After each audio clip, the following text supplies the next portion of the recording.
सुरुवातीच्या काळाला तुम्हाला सगळ्यात जास्त कशाची भीती वाटत होती? की गर्भ बाहेर बनवणे म्हणजे see it is a mystery, it's a miracle. फेलियरकडे ना बघण्याचा एक दृष्टिकोनच वेगळा असतो. ॲज अ ऑन्टरप्रिनरशिप सगळ्यात मोठा डिसिजन काय होतं? Financial decision was a big one. तुमच्यासाठी ग्रोथ म्हणजे काय? Impact and trust both. Entrepreneurship खूप ग्लॅमरस दिसतं, पण रिअल स्ट्रगल काय असतं त्यामध्ये? Real struggle is your hair is all over the place. I think learning is always enjoyable. फेल्युअरने तुम्हाला काय शिकवलं जे सक्सेसने नाही शिकू शकले? I think both success and failure teaches you everything. So we should take it as a learning experience and then keep moving ahead. Right. IVF actually खूप demanding आहे. आज ज्यांना नवीन बिझनेस चालू करायचा आहे ॲज अ वुमन फाउंडर, त्यांना टॉपची advice काय द्याल?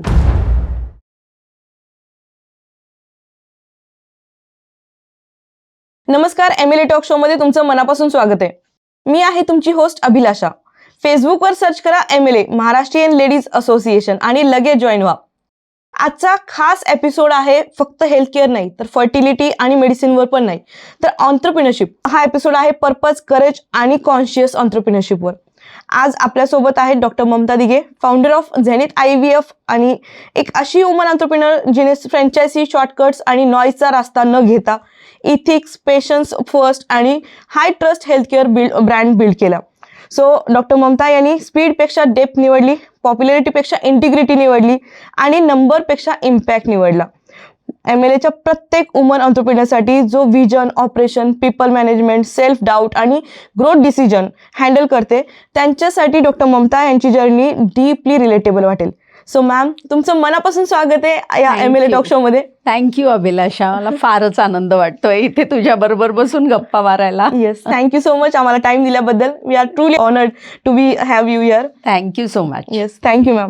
सो माझा पहिला प्रश्न असेल की झेनिथ IVF सुरू करण्याआधी म्हणून डॉक्टर ममता नाही तर ऑन्टरप्रिनरशिप म्हणून तुम्ही स्वतःचं सेंटर सुरू करण्याचा स्पार्क कुठून मिळाला? सो बघ, झेनिथ सुरू करायच्या आधी ना I was just a doctor, right. म्हणजे मी अगदी लहानपणापासून प्रत्येक वेळेला शाळेत म्हण, कॉलेजमध्ये म्हण, मेडिकल म्हण, सो डॉक्टरी कशी करायची एवढं मला माहिती होतं. ऑन्टरप्रिनरशिपमध्ये आपण कधी उतरू हा मी कधी विचार पण केलेला नव्हता. एक मात्र होतं की जी मेडिकल फील्ड मी निवडीन आणि ज्याच्यामध्ये काम करीन तिथे सगळ्यात बेस्ट काम करणे म्हणजे माझ्या वडील पण नेहमी म्हणायचे की ते नंतर ॲक्च्युली ते 3 इडियट्समध्ये तो डायलॉग होता, पण हे माझ्या वडिलांनी कधीच सांगितलं होतं की तू कार्पेंटर झालीस ना तरी बेस्ट कार्पेंटर हो. त्यामुळे जे करायचं ते छान करायचं हे ऑलरेडी माहिती होतं, पण ऑन्टरप्रिनरशिपचा कधीच विचार केला नव्हता.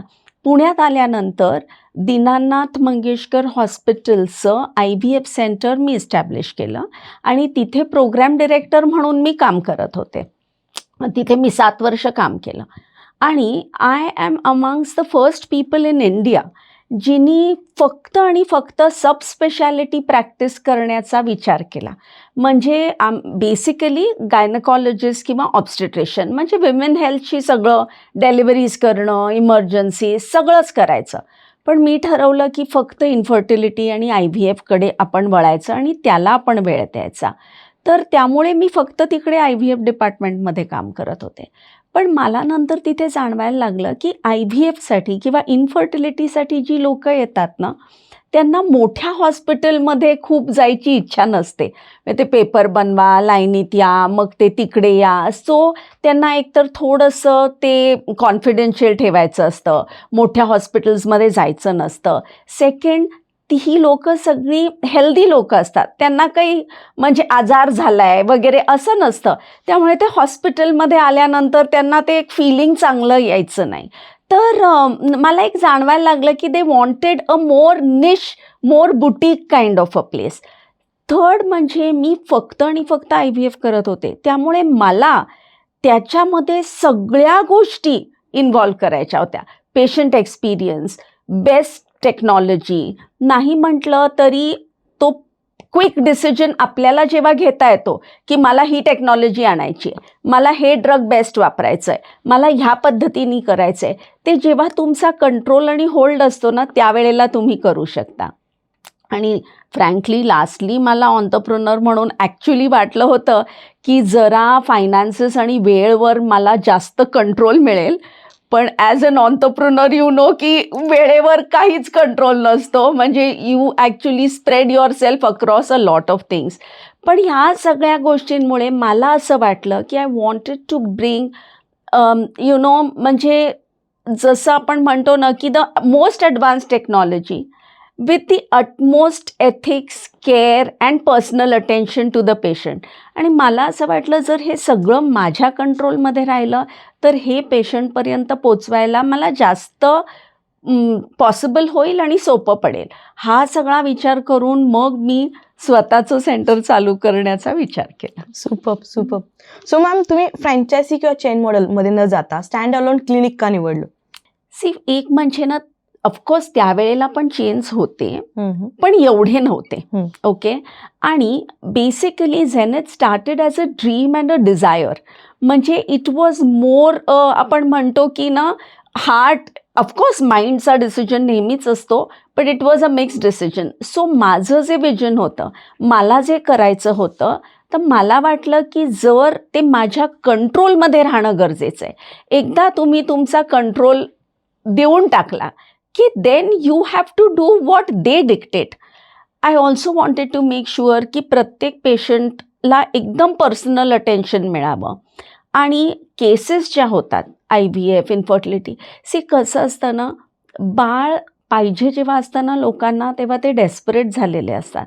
आणि कधी कधी त्या डेस्परेशनमध्ये त्या नको त्या गोष्टी पण चूज करतात, ते पण चूज करतात आणि मग आपण पण त्यांना चूज करू देतो. किंवा कधी कधी you know, if things are not under your control, एक पर्टिक्युलर नंबर मीट करणे, एवढे केसेस झालेच पाहिजे, ह्याच्यासाठी यु नो तुम्हाला बळी पडणे, ह्या गोष्टी मला नको होत्या. आय फेल्ट की if it stage in my control, मला जसं पाहिजे, ज्या स्पीडनी जायचं आहे, ज्या यु नो एथिक्सनी जायचं आहे म्हणा, किंवा ज्या पद्धतीने जायचं आहे म्हणा, ते मला करायला मिळणार नाही if this just goes into a chain. So I thought might as well, कारण like I said, I am a doctor first and entrepreneur later. I am not a business woman who became a doctor. I am a doctor who became an entrepreneur. So my base is doctory. मला डॉक्टरी करायची आहे, माझ्या पेशंटला best द्यायचं आहे, ते हल्लं तर माझ्या ऑन्टरप्रेन्योरशिपला खरं तर काही अर्थ नाही आहे. सो तो माझा नेहमीच मूळ होता आणि तो मी कधी हलू नाही दिला. Superb superb. सो मॅम, सुरुवातीच्या काळाला तुम्हाला सगळ्यात जास्त कशाची भीती वाटत होती? मनी, मेडिसिन किंवा रिस्पॉन्सिबिलिटीज? कारण IVF सेंटर म्हणलं की रिस्पॉन्सिबिलिटीज खूप जास्त येतात. हो, ते फार खरं आहे. मेडिसिनचं मला कधीच भीती वाटली नाही, कारण I knew I was good in my subject. Like I said, मी इंडियामधली I am amongst the first 3 people who actually did a proper degree in reproductive medicine आणि IVF. त्यामुळे medicine I was very confident की मला बेस्टच देता येईल. मनीवर focus तेवढा नव्हताच, म्हणजे की ऑफकोर्स काही पैशाचं सोंग आणता येत नाही म्हणतात ते खरं आहे.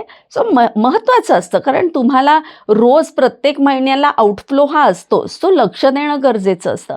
पण मला इफ आय कॅन से की काळजी मला या सगळ्या logistics, responsibility in the sense की प्रत्येक ज्या आम्हाला हे असतात की तुम्ही हॉस्पिटलसाठी हे रजिस्ट्रेशन मिळवायला पाहिजे, सोनोग्राफीसाठी हे रजिस्ट्रेशन मिळवायला पाहिजे, तुमची फायर NOC प्लेसमध्ये असायला पाहिजे, म्हणजे ह्या ज्या सगळ्या ब्युरोक्रॅटिक गोष्टी होत्या, त्याचं मला टेन्शन वारंवार यायचं की बाबा हे वेळेत झालं आहे ना, ते वेळेत झालं आहे ना, हे बरोबर केलं आहे ना.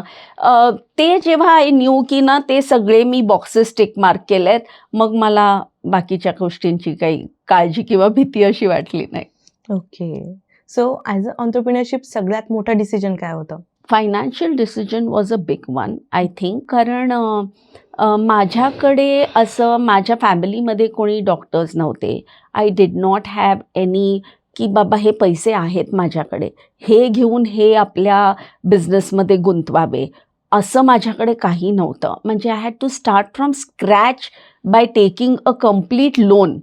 मग तो लोन घेणे, तो परत फेडला जाईल की नाही, कारण इक्विपमेंट घेणे, प्रत्येक गोष्टीकडे बारकाईने लक्ष देणे, ज्या गोष्टी इंटरनॅशनल स्केलवर अवेलेबल आहेत त्याच तुम्हाला अवेलेबल करून द्यायच्या आहेत. सी अभिलाषा, आता ना IVF खूप बदललं आहे. ओके, द लास्ट 15 years ना एव्हरीथिंग हॅज जस्ट झपाट्याने वाढलं आहे.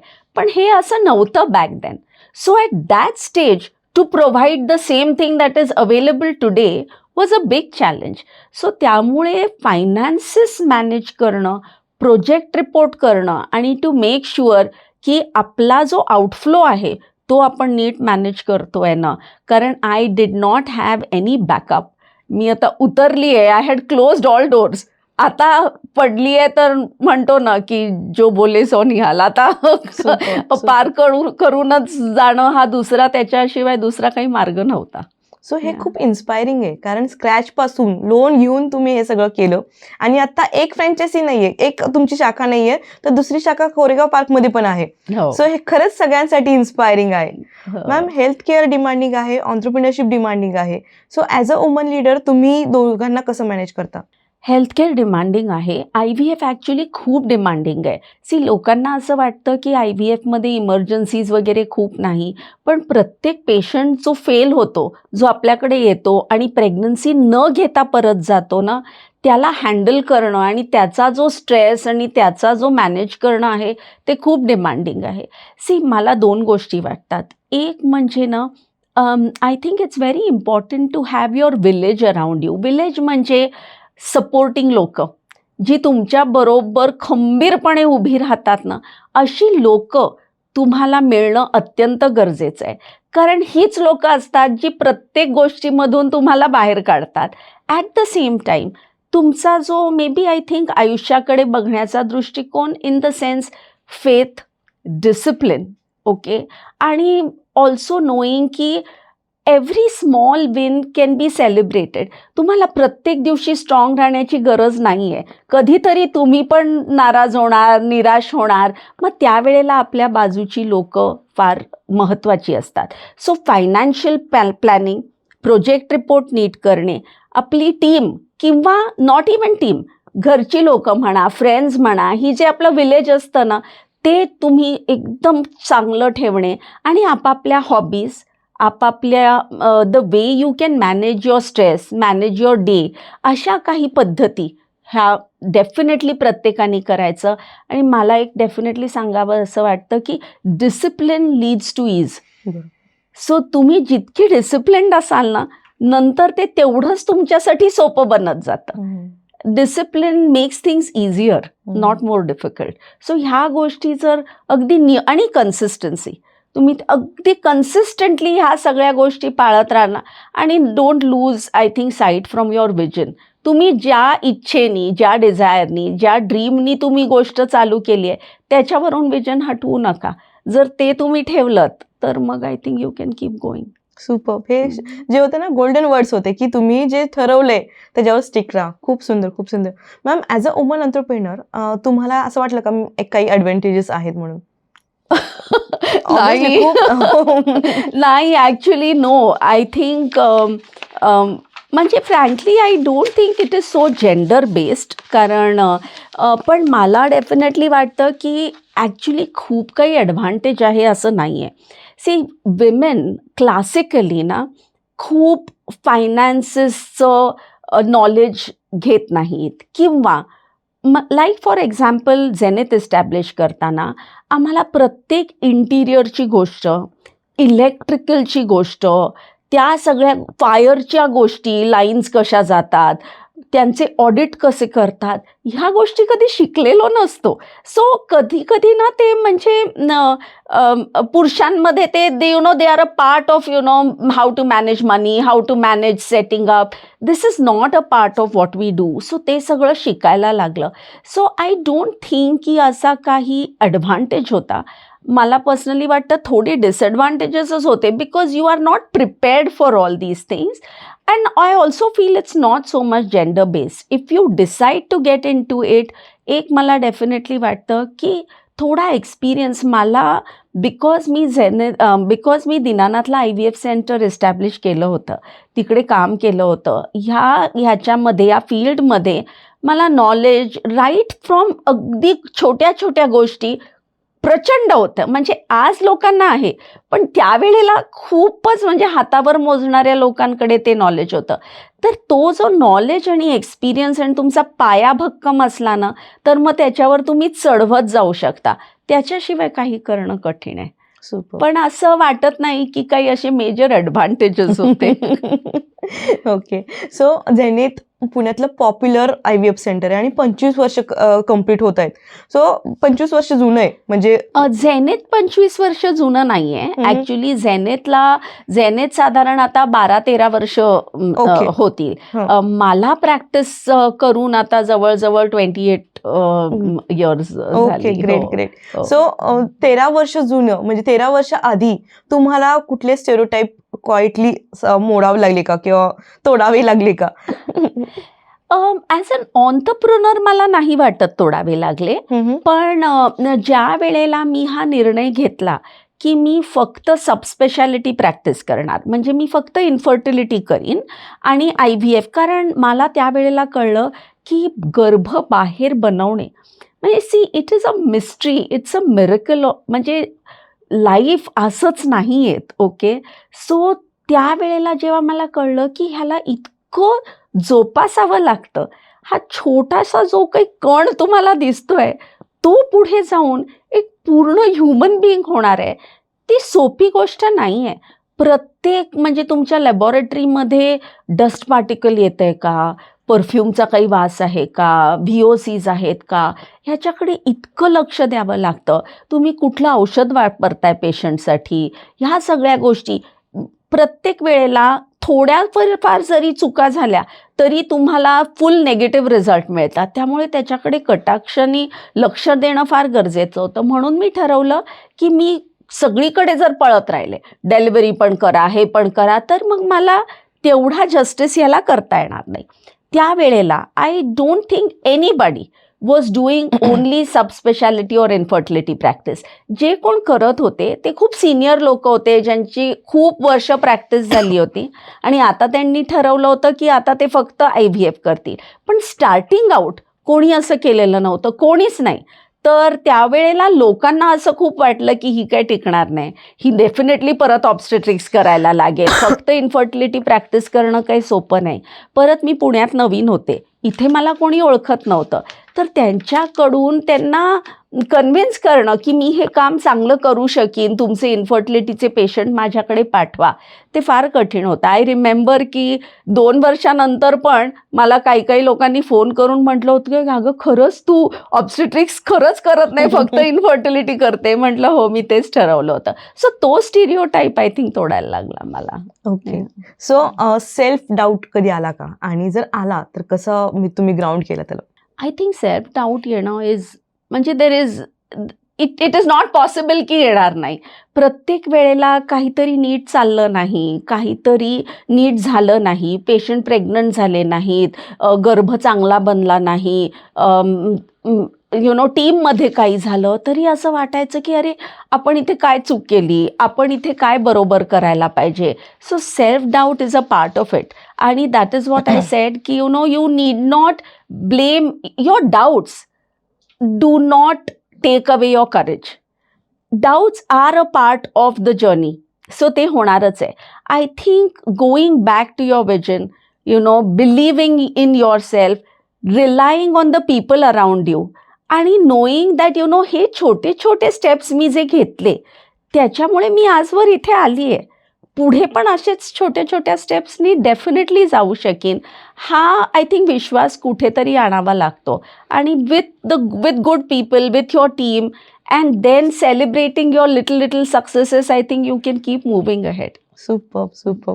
सो म्हणजे आजकाल बऱ्याच लोकांना सेल्फ डाऊट होतो, कधी फेल्युअर आल्यानंतरही सेल्फ डाऊट येतो. सो त्यामुळं तुमच्या ह्या प्रश्नाच्या उत्तरामुळे नक्की त्यांचं विजन क्लिअर होईल, निश्चित त्यांना ह्याच्यातून मार्ग निघेल.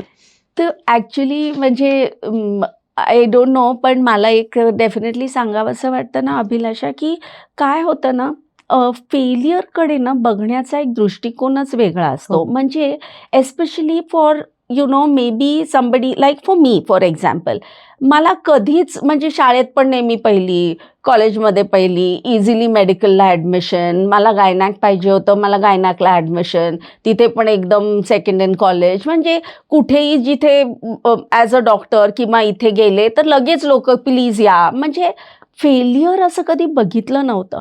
सो मला असं वाटतं ना की डाऊट्स आणि फेल्युअर दोन गोष्टी मला तरी शिकवल्या. एक म्हणजे थोडं फिअरलेसनेस, म्हणजे की एवढं घाबरायची गरज नाही आहे. It is a part of life and it is better that you accept it. Courage is different, पण फिअरले की म्हणजे फेलियरमुळे काय होतं ही गोष्ट वेगळी आहे, पण फक्त फेलियरला पण आपण खूप घाबरतो. फेलियर झालं म्हणजे काहीतरी भयानक आहे. So that I learn. आणि मला असं पण वाटतं ना की वी असोसिएट फेलियर विथ शेम, म्हणजे आपल्याला लाज वाटते. सो आय लर्न की you know it is not something that you should be ashamed of. Failure is something that helps you learn and you start from there. So I think जसं तुम्ही करत जाता ना तसं not only entrepreneurship ना फक्त business नाही शिकवत. I think it teaches a lot of aspects of life. And that is why I have a lot of respect for entrepreneurs. कारण ते फक्त त्यांचं काम त्या फील्डमध्ये नाही करत आहेत, ते स्वतः पण बऱ्याच गोष्टींशी डील करत they are growing as a human being. So that I think makes the entrepreneur journey very nice. Super super. So ma'am, आजकाल सगळेजण फास्ट स्केल, फ्रँचायझी, एक्सपान्शन हे सगळं करतायत, मग तुम्ही डेप्थ ओव्हर स्पीड का निवडलं? See, probably because for me, being a doctor was my major thing. It was not about just scaling and as a business venture. So my thing was to make sure that, you know, I give what my expertise is. And like I said, I felt ki the way I want to take it ahead, that vision might get diluted. बरोबर चूक is a different part of the ball game, but ते definitely मला असं वाटलं. आणि जसं I said की I wanted to make sure की ज्या विजननी चालू केलं, ओके, जे एथिक्स सांभाळायचे होते, जे काही करायचं होतं ते त्याप्रमाणे चालू राहणं फार गरजेचं आहे. कारण सक्सेस कम्स, सक्सेसनी ते सक्सेस वाढेल, पण the first thing is to make sure that my patients conceive with the IVF procedure. मग तो ऑटोमॅटिकली ती सायकल चालू होईल. सो आय फेल्ट की best not to get into that, आणि कंटिन्यू जितकं वाढेल तितकं वाढेल, as long as I am available to my patients. That is what I want. Super super. So तुमच्यासाठी ग्रोथ म्हणजे काय?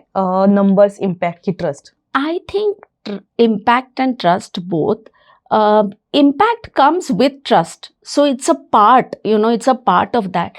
What I feel is the impact on your patients, the impact on yourself, and the impact on the people working with you. म्हणजे आज जर माझ्या बरोबर if the patient who comes to me goes away with a pregnancy, or even if she has failed, goes away with the trust की माझं इथे जे काही केलं ना ते बरोबर केलं, शेवटी प्रेग्नन्सी होईलच हे जगभरात IVF मध्ये काही गॅरंटी नसते, पण माझ्याकडे खूप बारकाईने बघितलं गेलं, मला इथे खूप यु नो सपोर्ट मिळाला, that is also a win win for us. So that secondly that is a form of impact. Secondly मला असं वाटतं the way my on team grows is also an impact. की बाबा जर माझी growth होती आहे, जर पेशंट्सचं सगळं चांगलं होतं आहे, तर माझ्या टीमची पण काय ग्रोथ होते. आज जर त्यांनी कुठून सुरुवात केली, आज 10 वर्षांनी ते काय जास्त शिकले, ते किती जास्त मॉनिटरीली पुढे गेले. आधी जर त्यांच्याकडे रेंटलचं घर होतं तर आज ते स्वतःचं आपलं घर घेऊ शकतात का. That is also a form of impact. So I personally feel that even if the team is small, ultimately within that team तुमचा इम्पॅक्ट काय झालाय for their growth, not just yours. I think that is very important. So I think it's everything, personal, team wise, patience wise, all the people involved, त्यांच्यावर जर you know चांगला impact moving forward झाला, scaling upward झाला, तर I think that matters most. Super super. So प्रत्येकजण expansion किंवा मनी minded होत आहे सध्या. सो तुम्हाला असं कधी वाटतं का की मी स्लो चालली आहे, मी सगळ्यांना घेऊन चालली आहे, सो असं तुम्हाला वाटतं का मी स्लो आहे? खूप वेळेला म्हणजे फक्त मलाच नाही, माझ्या इथे जे खूप आधीपासून IVF कंपनीजमध्ये काम करणारी लोक होती किंवा मेडिकल, ते मला म्हणतात की मॅडम आत्तापर्यंत तुमचे 100 सेंटर्स असू शकले असते, कारण मी जेव्हा चालू केलं तेव्हा अगदी लाईक आय सेड इतकी कमी होती. भारतामध्येच I am amongst the first 2 or 3 people who got their degree, म्हणजे जे भारतीय यांनी सुरू केलं ते. त्यामुळे 25 वर्षापूर्वी हार्डली कोणी IVF करत होतं. त्याच वेळेला केलं असतं तर खूप सेंटर्स होऊ शकले असते. मे बी पार्टली तो विजन नव्हता त्यावेळेला, असता तर maybe it could have been different. पण डेफिनेटली वाटतं तर खरं की मी स्लो झाली आहे, but I don't have regrets. म्हणजे असं आय डू थिंक की फास्ट गेले असते तर कसं असतं, where could I have been, but I am happy. I have no regrets about going slow. So ma'am, एक सक्सेसफुल बिझनेस मॉडेल चालवण्यासाठी हायरिंग किंवा स्टाफ खूप इम्पॉर्टंट असतो. सो हायरिंगमध्ये तुम्ही बिगेस्ट लेसन कुठला घेतलाय? म्हणजे ना हायरिंगचा ना सगळं काय आपण म्हणतो ना श्रेय मी नाही घेऊ शकत, कारण पार्टली मला वाटतं की it fell into my lap. म्हणजे ते हे आहे ना की दिले हे दान दैवाने, करी माझ्या कशी घेऊ. म्हणजे I think I manifested my team because they are such an excellent team. We are an all women team. म्हणजे मी जाणून बुजून नाही केलं, पण समहाव सगळ्या बायकाच, स्त्रियांचीच टीम आहे आमची. All of them are very very skilled. they are very very courageous, they are very hard working, they are multitasking. म्हणजे ते घर दार, पूजा अर्चा, मूल बाळ म्हणजे सासू सासरे, सगळं म्हणजे सगळं मॅनेज करून तितक्याच बारकाईने काम करतात. सो एक म्हणजे मला वाटतं की आय एम ब्लेस्ड, मला ती टीम मिळाली. म्हणजे maybe I manifested it. पण कपल ऑफ थिंग्स इज की ज्यांची विजन माझ्याबरोबर मॅच होते, की बाबा आज इथे काम करते तर उद्या 4 पैसे जास्त मिळाले तर मी लगेच तिथे जाईन का? का तुम्हाला पण ज्या प्रिन्सिपल्सवर तुम्ही काम करता, जे कल्चर आणि एन्व्हायरमेंट आहे त्याची तुम्हाला पण तेवढं महत्त्व आहे का? आणि ऑफकोर्स स्किल नसलं तर दॅट इज द बेस. पण स्किल नंतर ह्या सगळ्या गोष्टी की तुमची इंटिग्रिटी काय आहे, तुम्हाला तुमची ग्रोथ तुम्ही कशी बघता, आणि तुम्ही ह्या कल्चरमध्ये ॲडजस्ट होता का, आणि do you have the same principles and vision that may be the company stands for. I think ह्याच्यावर बेस्ड असतं सगळं. Super. So as a woman leader, तुम्ही डॉक्टर आहात, एम्ब्रॉलॉजिस्ट आहात, स्टाफ आहात, सो तुम्ही हे सगळं कसं मॅनेज करतात as a leadership style? I think sometimes हे माझं वैयक्तिक मत आहे की समटाईम्स ना women feel that they have to march ahead like men. You have to fight the system, you have to be aggressive, you have to.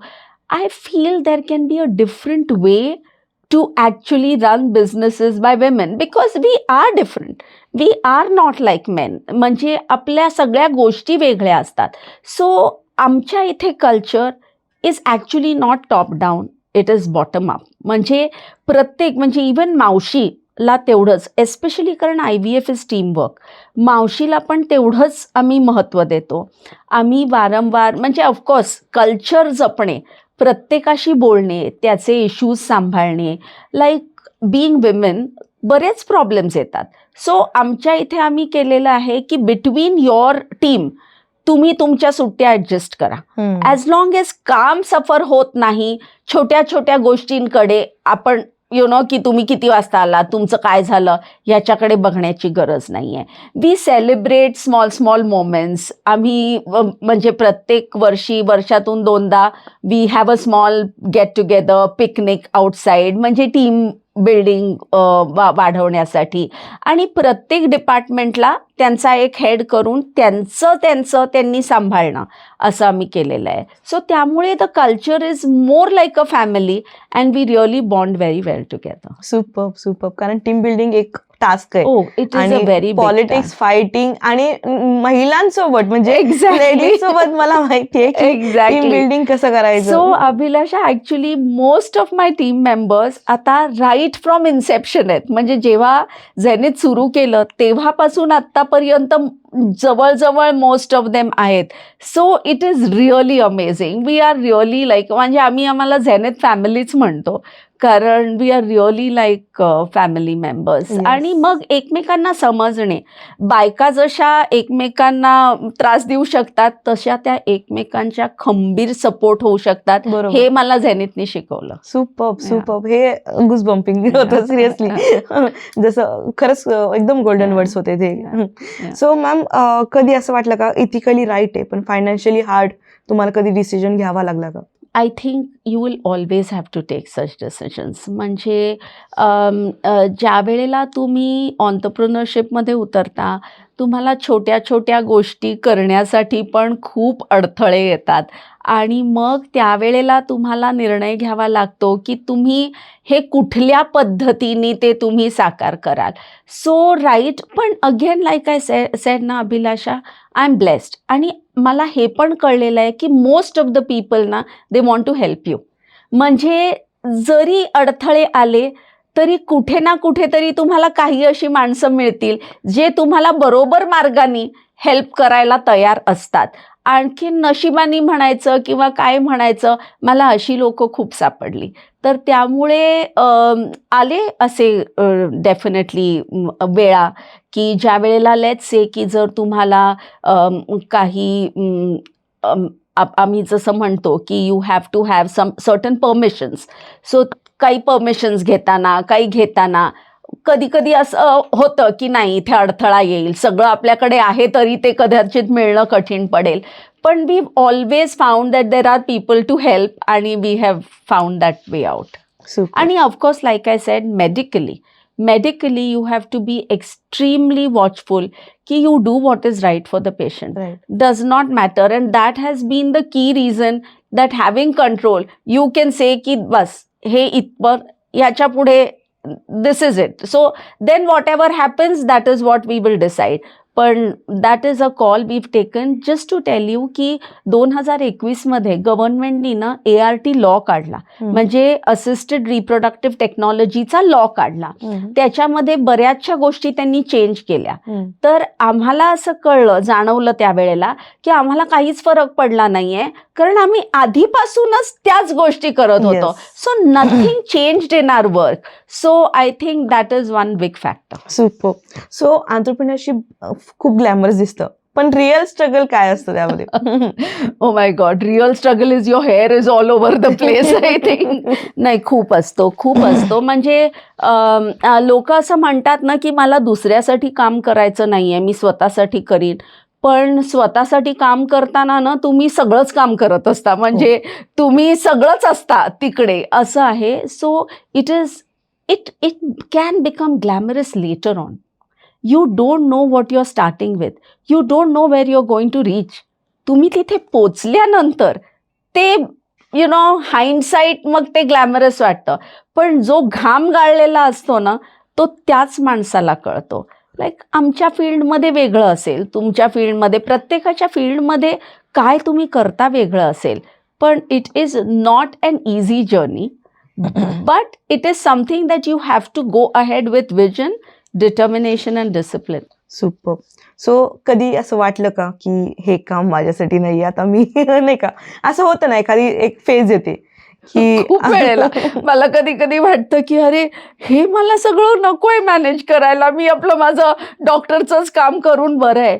पण at the same time Abhilasha, मी खूप शिकले what I am as a human being. आणि मला म्हणजे माझे स्वतःचे medical कॉलेजमधले फ्रेंड्स मला म्हणतात की अगं तुला फायनान्सेसचं पण, इलेक्ट्रिकल ऑडिटचं पण, फायर NOCचं पण, सॉफ्टवेअरचं पण, मार्केटिंगचं पण, म्हणजे आम्ही काही करत नाही, म्हणजे जे रेग्युलर नुसतं मे बी हॉस्पिटलला अटॅच्ड आहेत ते. सो ह्या सगळ्या गोष्टी मला शिकायला मिळाल्या. So I think learning is always enjoyable. Super. So तुमचा डे सुरू होतो 4:30 पासून आणि संपतो 10, आणि डेली रुटीन. सो बऱ्याच वेळेस as a entrepreneur burnout feel होतं. सो तो तुम्हाला असं फील होतं का आणि तो कसं मॅनेज करता तुम्ही? सो आय थिंक ना मी खूप early on Abhilasha I decided की मला माझ्यावर पण तेवढाच, जर मला इतरांसाठी उभं राहायचं आहे तर मला माझ्यासाठी पण उभं राहायचं आहे. I have gone through a lot of difficulties, personal difficulties, financial difficulties, आणि त्यांनी मला खूप शिकवलं की जर मेंटली आणि फिजिकली तुम्ही स्टेबल नाही आहात, स्ट्रॉंग नाही आहात ना, तर you lose your self, you go all over the place, आणि मग तुम्हाला कुठलेच डिसिजन्स बरोबर घेता येत नाही. बरोबर. सो मी त्यामुळे एक गोष्ट म्हणजे माझा फिजिकल फिटनेस कसा जोपासायचा आणि मेंटल फिटनेस कसा जोपायचा. लाईक यू सेड, मी उठते साधारण 4:30ला, 4-4:30ला, आणि me without fail every day meditation करते. मी स्वतः शामनिक हिलिंग, रेकी मास्टरशिप केलेली आहे. सो आय नो की ह्या गोष्टींचा इम्पॅक्ट खूप होतो. मग मी रेग्युलरली एक्सरसाइज करते आणि आय कीप सम हॉबी. मला सिंगिंग आवडतं, I am a train Bharatanatyam dancer. So मी माझ्या हॉबीज जोपासल्या आहेत. आणि माझं जे विलेज म्हटलं, मग माझी आई, माझी बहीण, माझी जवळची मैत्रीण, माझी मुलगी, बाकीचे फ्रेंड्स, ह्या सगळ्या लोकांना जे आपल्याला सपोर्ट करतात, जे आपले चिअरलीडर्स असतात, त्यांना जवळ ठेवणं महत्त्वाचं आहे. सो आय थिंक हे सगळं केलं ना आणि कन्सिस्टंटली केलं की ऑटोमॅटिकली मग ते कुठे ना कुठेतरी even during times of difficulty तुम्ही मग ह्याचा बेस घेऊन घट्ट पकडू शकता. I remember one of the म्हणजे असेच स्पिरिच्युअल लीडरच आहेत, ते म्हणाले की तुला माहिती आहे का, जेव्हा आई मुलाला काही देत नाही ना, तर तो आपला त्याचं पदर खूप घट्ट पकडून ठेवतो, सोडतच नाही, शेवटी ती अग्री करते. तर म्हणे नेहमी ना with God also you do the same thing. म्हणजे जर काही नसलं ना, सोडायचंच नाही, घट्ट पकडून ठेवायचं. Eventually he will make sure that he gets you out of that situation. So ते मला इतकं लक्षात राहिलं. I have decided that faith is something that can move mountains. Super. So ma'am, अनेक वेळेस नाही का, प्रत्येक वेळेस सक्सेस येईल असं नाहीये. सुरुवातीला काही फेल्युअर्स पण आले असतील, पण मग फेल्युअरने तुम्हाला काय शिकवलं जे सक्सेसने नाही शिकू शकले? हो, खरं सक्सेसनी ना मला एक काय म्हणतो, सक्सेसनी मला एक असा it gave me the feeling की I can achieve things, which was also important. कारण जर तुम्हाला प्रत्येक वेळेलाच फेलियर येत राहिलं तर मग you don't feel good about it. So success gave me the feeling that things are achievable. But failure taught me that understanding consistently and keeping moving ahead is very important. Failure मधून तुम्ही जर शिकलात ना, तर it can teach you much more than success. So तुम्ही कुठे fail होताय हे समजणं गरजेचं असतं. फेलियरनी मला, like I sed before, fearlessness थोडा जास्त शिकवला की काय एवढं घाबरण्यासारखं नाहीये, करू शकतो यार, फेल झालं तर काय आहे, परत ट्राय करू शकतो. आणि like I also said is की कधी कधी ना when we are growing up as women especially, shame जी कन्सेप्ट असते ना ती कुठेतरी इनग्रेंड असते. आपण म्हणतो असं नको करू हां, काय होईल, तसं नको करू हां, लोक काय म्हणतील, असं जे असतं ना, तर कुठेतरी आपण स्वतःला फेलियरमुळे ना एक अशेम्ड फिलिंग येतं. So I also slowly learn की शेम ॲक्च्युली घेऊन चालणं आणि फिअर घेऊन चालणं is very detrimental. If you can look at it in the face, in the eyes, म्हणजे आपण म्हणतो ना की look at fear in the eyes, look at shame, then you understand की ते फक्त shadows आहेत. तुम्ही त्याला लाईटमध्ये आणलं की ते disappear. So just don't feel about it and just keep moving ahead. So I think both success and failure teaches you everything. So we should take it as a learning experience and then keep moving ahead. Right. Absolutely right. So profitable clinic चालवत असताना patient first हा ethics कसा जपला? Actually जपायचा म्हणजे मी विचारच केला नाही, कारण that's the way it was formed frankly. So असा विचार नाही केला. हां, जर हे करताना माझी profitability not in terms of making excess money, but making sure that I run the business well, म्हणजे उद्या माझा कॅश फ्लोच अफेक्ट झाला आहे. See, ultimately everyone needs the money. Works for money. Because आता उद्या माझे स्टाफ नुसतंच माझ्याबरोबर कुठल्या तरी प्रिन्सिपलवर काम नाही करणार आहे, त्यांना पण त्यांचं घर चालवायला पैसे लागतात. सो पैसे हे महत्त्वाचे आहेत, there is no doubt about that. But पैसे येतात. I feel if you continue doing the right work and doing it in the right way, पैसे येतात. सो ते जे मी म्हटलं ना की understanding finances, understanding cash flows and then making sure की ते सगळं तसं मॅनेज होतंय, I think it is easy. So असा कधी विचार नाही करायला लागला की एथिक्स आणि हे बॅलन्स कसं करायचं. That was a given. म्हणजे ते काय त्याच्याकडे बघण्याचा प्रश्नच नाही आहे.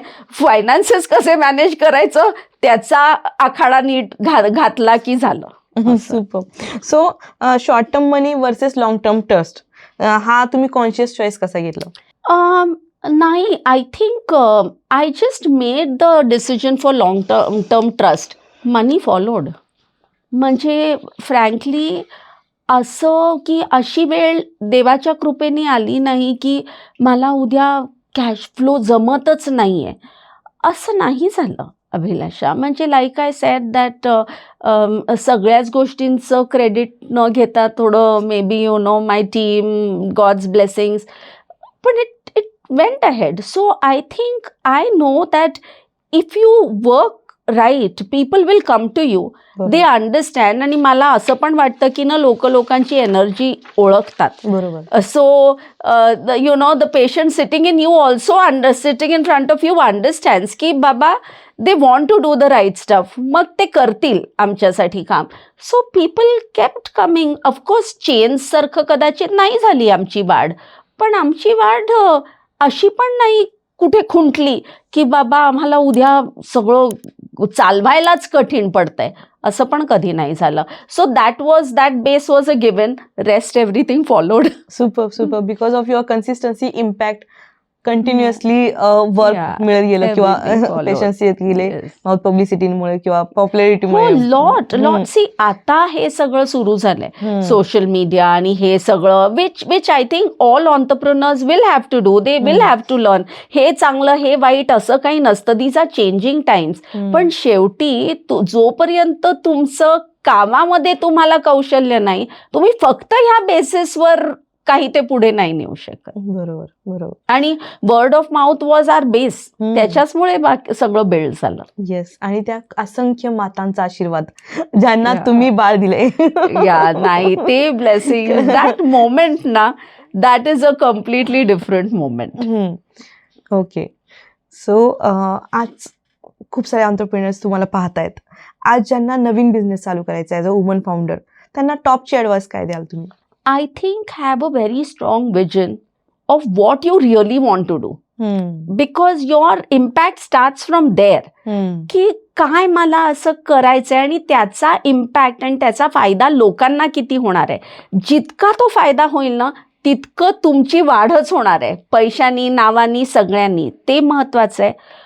एक्सपिरियन्स घेऊन त्या फील्डमध्ये उतरणं, म्हणजे थोडी एक अंडरस्टँडिंग घेणं की बाबा हे काम कसं घडतं, कसं आहे, याच्यातले बारकावे काय आहेत, हे अंडरस्टँड करणं गरजेचं आहे. आय थिंक डिसिप्लिन खूप महत्त्वाची आहे. बरोबर. की तुम्ही डिसिप्लिननी आणि कन्सिस्टन्सीनी ते करत राहा. So I think celebrate your small wins, build a good team, have and trust your vision, start from there and keep yourself rooted. हे जर सगळं केलं ना, आणि खरंच तुम्ही काहीतरी चांगलं सुरुवात करत असाल ज्याचा लोकांना फायदा होतो, तर हे वाढतच जाईल. सो प्रत्येक जण आजकाल मनी माइंडेड झाले. सो ॲज अ एंटरप्रेन्योरशिप म्हणून काय चेस करणं थांबवलं पाहिजे? That's a tough one Abhilasha. I think तुम्ही तुमच्यासाठी सक्सेस काय आहे हे डिफाईन करणं फार गरजेचं आहे. सो मला असं वाटतं की जर ते तुमच्यासाठी, कारण काही लोकांसाठी maybe money is what they are chasing. So I won't say that's right or wrong, पण आय थिंक ना थोडंसं फिलॉसॉफिकल बोलीन की आपल्या ह्याच्यात असं म्हणतात ना की स्वधर्म, म्हणजे इतरांना काय वाटतं, त्यांचा गोल काय आहे, ते कशामुळे पुढे जातील, आणि आपल्यासाठी काय महत्त्व आहे, what is important for me, how do I look at success, हे डिफाईन करा. आणि त्याचं विजन सोडू नका. मग आणि secondly is if everything is based only on money ना, कधीतरी ते ढासळू शकतं. You can have an impactful, very successful and monetarily also a very good entrepreneurial journey by staying true to what you are committed to. So I think ते सगळ्यांनी आधी स्वतःसाठी define करणं गरजेचं आहे. आणि काही प्रिन्सिपल्स की काही झालं तरी हे हलणार नाही, काही झालं तरी हे हलणार नाही, हे डिफाईन करणं गरजेचं असतं. कारण ज्या वेळेला परिस्थिती बिकट होते किंवा कठीण होते ना, हे तुमचे जे प्रिन्सिपल्स किंवा रूट्स असतात ना, की हे इथून हलणार नाही, मग बाकीच्या गोष्टी मी बघीन काय करायचंय ते, पण हे न कॉम्प्रोमाइज करताच मला ते करायचंय. सो ते तुमचे काय आहेत ते तुम्ही डिफाईन करा मगच. सेकंडली मला असं वाटतं ना, की प्रत्येक business which we say is successful is not just based on scale. You can have small, successful, meaningful businesses and I think त्यांना पण आपण तेवढीच शाबासकी देणं गरजेचं आहे. कारण काय होतं, बिझनेस खूप मोठा झाला म्हणजे हा माणसानी फार मोठं काम केलंय असं आपल्याला वाटतं. पण ज्या लोकांनी मिनिंगफुली त्यांच्या विजनप्रमाणे तो बिझनेस जिथे नेलाय त्याला पण आपण तेवढीच शाबासकी देणं गरजेचं आहे असं मला वाटतं. Super super. प्रत्येकाला शाबासकीची गरज आहे, कारण हे छोटे एंटरप्रेन्युअर्स पुढे जाऊन मोठे होऊ शकतात. Correct. So as a solo entrepreneurs तुम्ही सर्व्हायवल मंत्र काय द्याल? I think keep learning very very important. Learn and enter and then keep learning every aspect. If you keep doing that ना, then I think you are there is पुढेच जाल तुम्ही. Super. प्रत्येक aspect ऑन्टरप्रिनरशिपमध्ये प्रत्येक तुमच्या फील्डप्रमाणे वगैरे खूप गोष्टी असतात, पण कीप लर्निंग आणि कीप अडॅप्टिंग. जर तुम्ही या 2 गोष्टी केल्यात तर I think you can really become very successful. See, this is another golden words. Actually आम्ही पण आमच्या वेबिनारमध्ये हे सांगतो की keep learning, keep updating.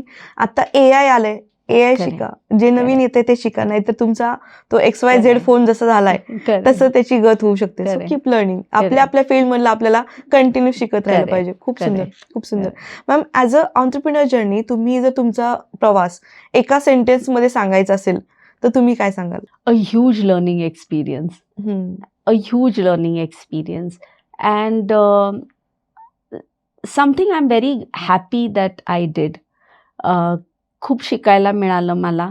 So I would say it has been a huge learning experience. I think मी तेवढंच बोलू शकेन, कारण एका शब्दात जर घालायला म्हटलं किंवा एका सेंटेन्समध्ये तर इतक्या गोष्टी मी शिकले at a business level, at a personal level, at people level.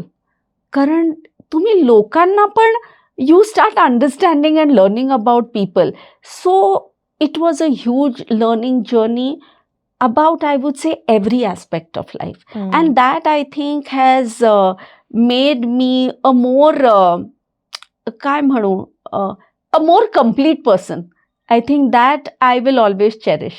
Super. So जे रूट्स आहेत पेशंट सोबत, टीम बिल्डिंग, स्टाफ सोबत, प्रत्येकासोबत जे रूट्स आहेत किंवा कनेक्शन्स आहेत, त्यामुळं तुम्ही खूप ग्रेसफुल दिसताय किंवा अग्रेसिव्ह जे हे असतं ना एंटरप्रेन्युअरशिप. सो खूप सुंदर तुमचा प्रवास आहे आज आपण इथे डिस्कस केलेला.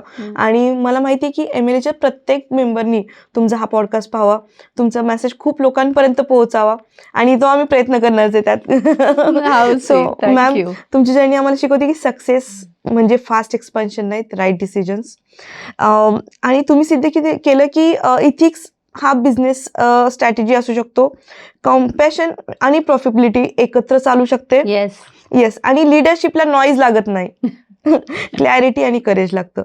सो MLAचा प्रत्येक वुमन एंटरप्रेन्युअरसाठी ही स्टोरी प्रूव्ह करते की पर्पज आणि प्रोग्रेस यासाठी चूज करायची गरज नाहीये, ते दोन्ही आपण एकत्र बिल्ड करू शकतो. सो आज तुम्ही इथं आलात आणि MLA टॉक शो मध्ये खूप छान आपलं कन्व्हर्सेशन झालं, त्याबद्दल मनापासून धन्यवाद. Thank you Abhilasha, thank you for. तुझ्याबरोबर गप्पा मारायला खूप छान वाटलं. कारण बऱ्याच वेळेला लोक फक्त डॉक्टरच्या विषयी बोलतात, पण हा जो वेगळा विषयावर तू एक्सप्लोरेशन केलं त्याने मला पण फार मजा आली. मस्त. Thank you so much. थँक्यू.